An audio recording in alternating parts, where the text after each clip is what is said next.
Hi everyone, welcome to the Kalindula Music Podcast. I'll be dropping these weekly and we'll be discussing Kalindula music. You can watch these or listen to them on Facebook, Spotify, and YouTube. So please like and subscribe so that we can post more of these. First thing is first. I would like us to understand that Kalindula music is one of the Zambia's traditional music, as it is called. But personally, I would not try and classify Kalindula music as tradition because, for obvious reasons, Kalindula music can be classified as neo-tradition. Neo-tradition in the sense that you have this traditional music influencing this music, but also at the same time you have instruments that are maybe of Western origin being introduced into this kind of music. So would not classify it as tradition per se, but neo-tradition, music that has both components of traditional music and as well as Western influence or foreign influence on the music itself. There's a lot of misinformation and misinformation about Kalindula music. A lot of Zambians really do not know exactly the difference between sometimes rumba, Rumba, or the music that would call Zambian rumba, and also Kalindula music. Even some of the Kalindula singers, as we've come to know them, did not play really Kalindula music, but actually they played some mixture of rumba and a bit of Kalindula music here and there, and created this kind of music, which today a lot of people will refer to it as Kalindula music. And also, when it comes to issues of, for instance, when there's categories in awards, like in Goma Awards, you find that sometimes there's always a confusion to really define exactly what Kalindula music is. You find that the people that may win those awards may not really play Kalindula music as per se, but you find them being under the category of Kalindula music. So I want us to walk together and try and see and establish where is this music come from, or where did this music come from, and what is really this music that called Kalindula music all about. Well, to start with, we must understand that Zambia is really blessed to have different cultural, diversity, both in music and dance. For instance, we have Siomboka from Western Province, we have Manchancha from Northwestern Province, and also there's Manchancha from Central Province.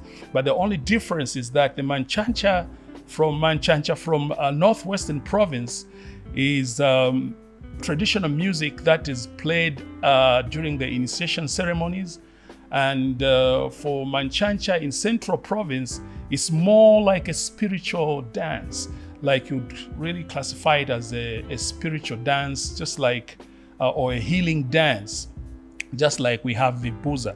So we have different types of music, and not only that, we have got also Fwemba from Eastern Province. We've got Fwanda from Central Province. So all this is traditional music that Zambia celebrates with. And it's very important that we establish the differences as well, so that we do not mix these things, or this music with other music as well. So when we talk about Kalindula music, it's music that comes from Northern Province, to be specific, Ruapula Province, or let me say Ruapula Province, and along Samfia District. That's where this music is believed to have come from. But before we look at that, we really need to establish this one thing, that the origin of Kalindula music really has generated a lot of debate amongst the scholars. Some of the scholars attribute the origin of Kalindula music from Congo DRC, for instance. They say this because, you see, if you look at the map of Zambia, Luapula province, it shares the boundary with Congo DRC. And our borders are very porous, really. And not only that, these are the same people culturally. You find that they share the same cultural beliefs, but they were divided by these artificial boundaries. So they believe that probably Kalindula music must have originated from there, because even in Congo DRC, there's Kalindula. They don't say Kalindula, but they say Kalindula. It's just a difference of one letter, really, the L and the R. So this music is also found in Congo. And not only that, the similar type of this music is also found in Malawi, for instance. And in Malawi, it's called Kwela music. Kwela music is a Chewa name, which means to climb or to go higher. Now, this also music is believed, a similar type of music is also believed to be found in Zimbabwe as well. So you see, there's a lot of debate when you talk about the origin of Kalindula music. Maybe before I go further, I would like you to hear these type of music that I've called out. Kwela, for instance, from Malawi. You hear a similarity in the way, maybe the way they strum the guitar, because all this music is referred to as kacha music, kancha music, as in the early 50s it was called. So you find out that there's a lot of similarity probably in the ensemble, the way the instruments are used. We have the babaton.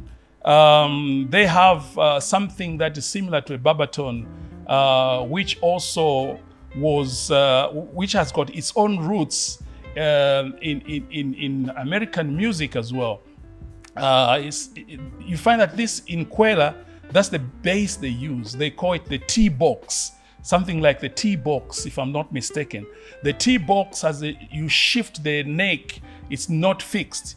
And this T-box kind of bass guitar is found in other music as well, in American music, which has got its roots from the slaves. You see, when the slaves were taken to America and they could not afford those instruments, they ended up improvising and created the music, which also went to influence music in Great Britain. I don't want to go that route. But what I'm trying to say is that when you look at the makeup of this, the band, Kwela band in Malawi, is similar to Kalindula music, and some of the strumming is quite similar. And also the names, for instance, they call jazz band. Even Kalindula's bands are called jazz bands, like the Lima Jazz Band, Sansabukane Jazz Band. Also in Malawi, you had bands that had names called jazz band. Although there's no connection with jazz from America, but they call themselves as jazz band. Those are some of the similarities that you see. And also when you look at Kalindula from Congo, you find that the similarities, the babaton, the bass guitar that is used as a babaton, is to the same kind of makeup of the band. So you see, that's why there's a lot of debate concerning the origin of Kalindula music. But of course, one would say that there's a lot of evidence probably coming from the Zambian side. There has been a lot of evidence. After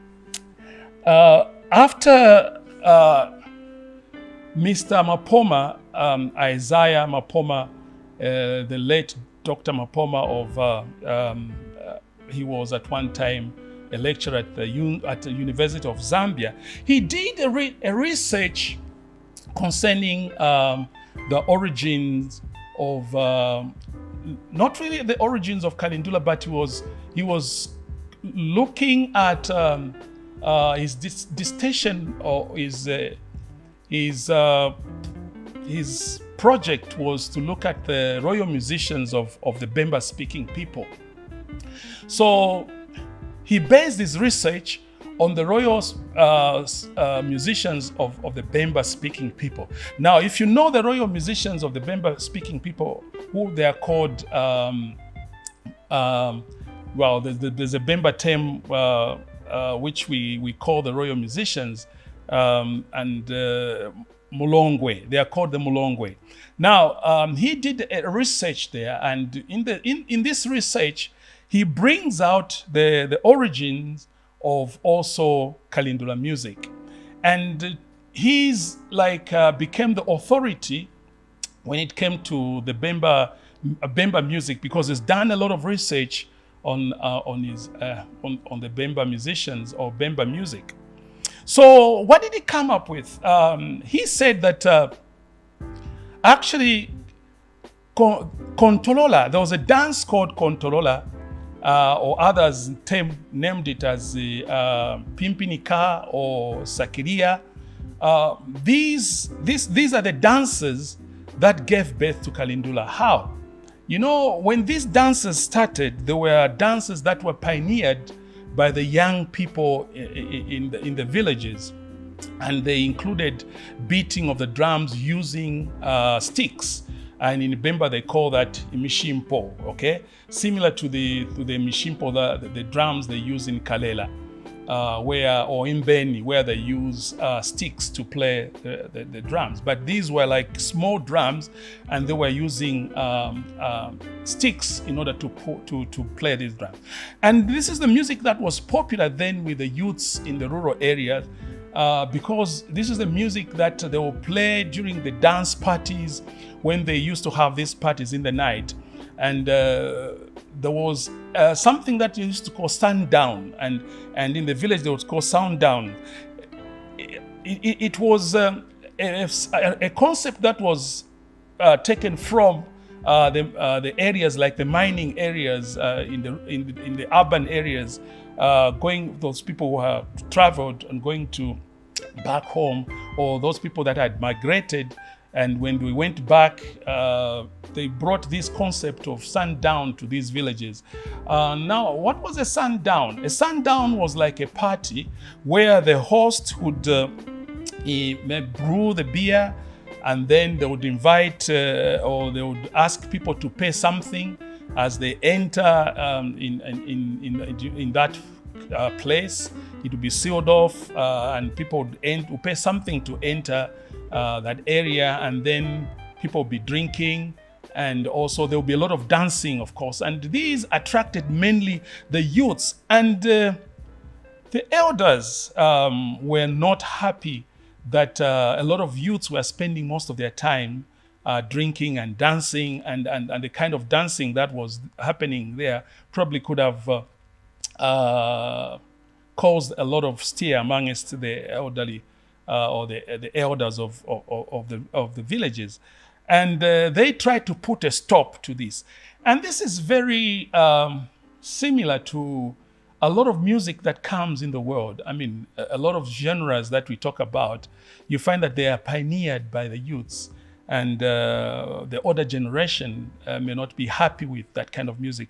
I have in mind rock. Rock and roll, we've heard a lot of stories about the inception. I mean, when rock and roll was coming on the market, there was a lot of resistance coming from the older generation, but it was embraced by the younger generation. And a similar thing that happened with these dances, which were called Kontolola or Pimpinika or Sakiria. The youths kept the flame burning with these dances. And later on, many years later, they added some instruments to it, and these were homemade instruments. They added the banjo. We'll talk about the origins of how did the banjo come into these areas much later. And also they added the wire string where they hang these small wires, and and also sometimes the bottle tops. And as they play those, they would create some kind of or percussion, or what you may call a hi-hat. And they also used a bottle, an empty bottle, and hit it with a 6-inch nail, and it created the percussion. So this was included into those dances. And much later, the barbiton came in, and that barbiton as the bass became the basis of the music. And before long, this music became very popular, and it was being played during funerals, for instance, and was being played during football matches. It was being played during coronations. It was being played for entertainment purposes. Wherever there was anything that needed some music, this music was there. And according to Dr. Mapoma, he says it's Kontolola that gave birth to Kalindula. But of course, there are other people that say, you see, Kalindula, by the name Kalindula, it means the barbiton, the bass guitar. That is what is called Kalindula.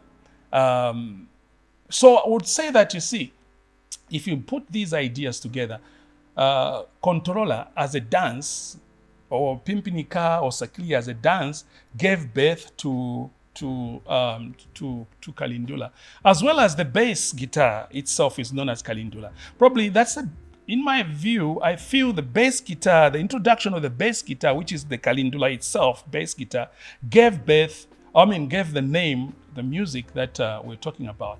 Of course, there are other beliefs or other musical thoughts that say Kalindula simply means to dance, ukulindula.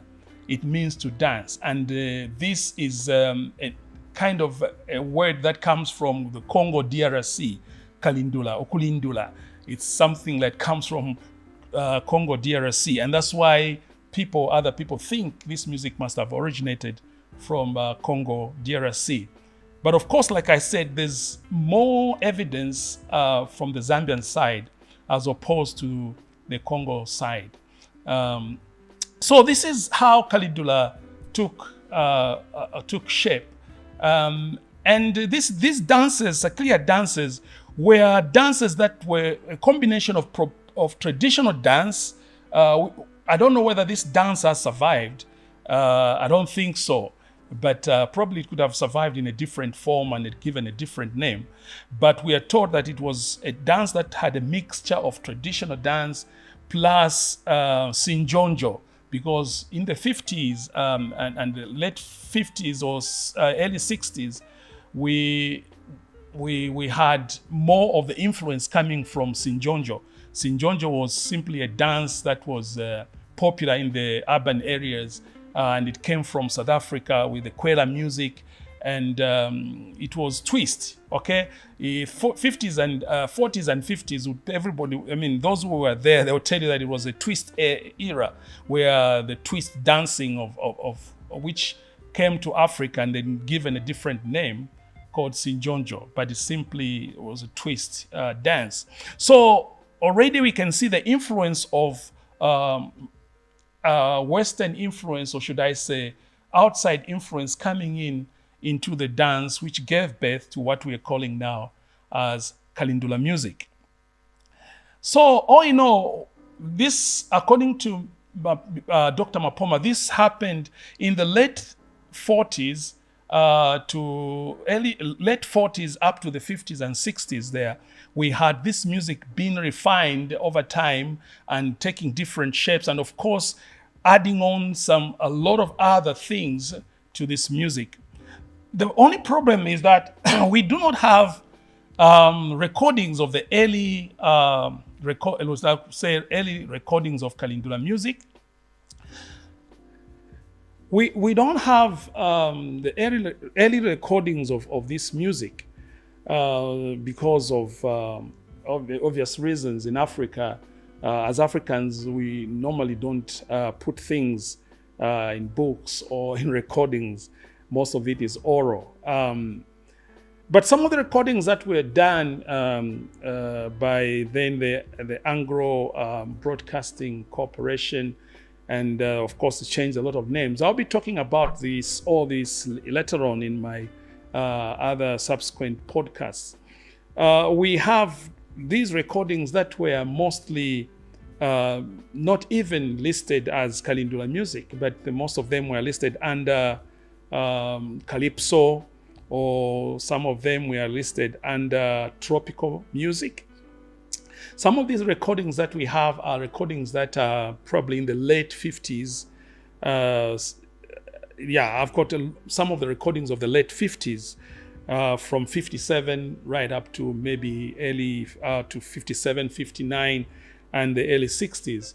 You find that these recordings have got a different influence on them.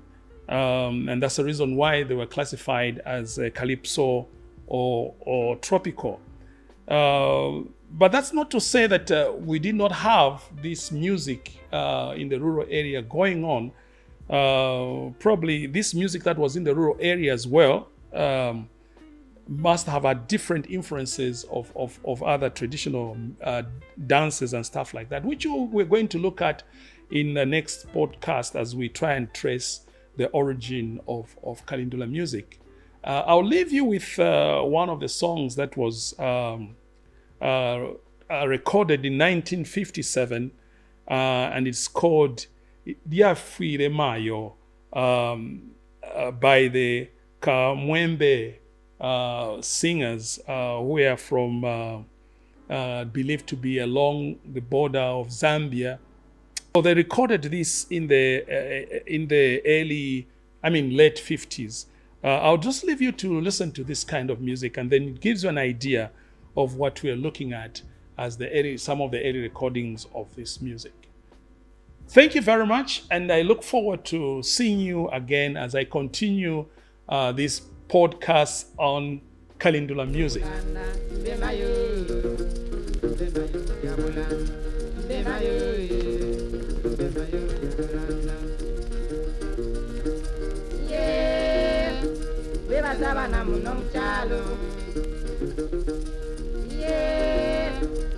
Sabana munomchalo yafile mayo nsaliko manangeko vetu mapupa etondeli dana tolana be mayo yabulana be mayo